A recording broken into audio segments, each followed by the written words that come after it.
Bonjour à tous, aujourd'hui l'héroïne de mon article est Maria Anna Elisa Bonaparte. Elle était la sœur du célèbre Napoléon, empereur des Français, qui s'est arrogé ce titre. Elle avait 8 ans de moins que son célèbre frère, et, selon les contemporains, elle lui ressemblait beaucoup. Non seulement extérieurement, mais aussi intérieurement. Elle aussi rêvait de devenir impératrice.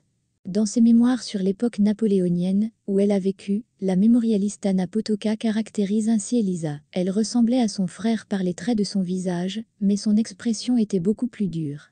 On disait d'elle qu'elle avait un grand esprit et un fort caractère. L'auteur des mémoires ajoute avec ironie, on ne peut s'empêcher de penser que le sexe féminin n'était pour elle qu'une couverture. Cela ne l'empêche pas de se marier. À l'âge de 20 ans, elle devient l'épouse de Félix Pascal Bacciochi, issu d'une ancienne famille noble, mais pauvre de Corse. À l'occasion du mariage, Napoléon le nomme commandant d'un régiment d'infanterie, et lui confie donc le poste de sénateur. La dot d'Élise comprend 35 000 francs en espèces, 2 vignobles et un petit domaine en Corse.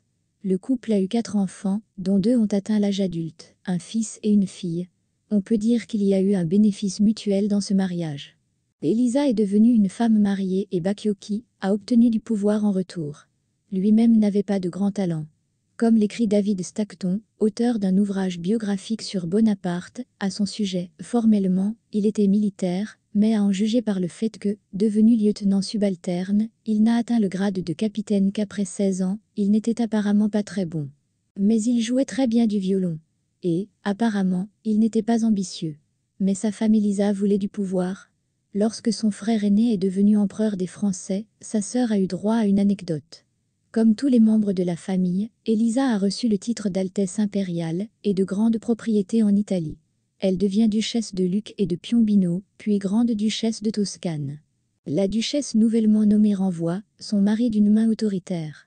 Celui-ci ne semble pas résister. Le caractère de Félix est caractérisé par la léthargie et l'indifférence à l'égard de tout, y compris de sa femme.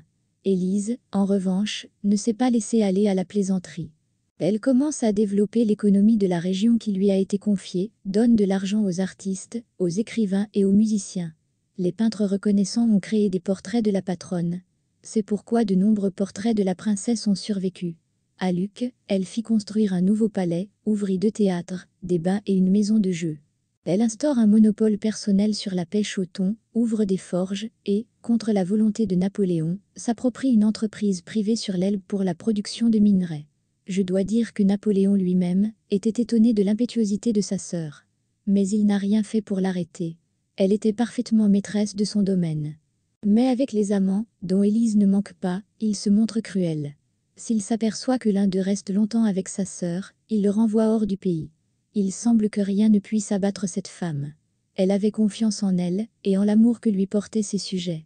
Même l'effondrement du pouvoir de Napoléon n'ébranle pas sa foi. Hélas, elle se trompait.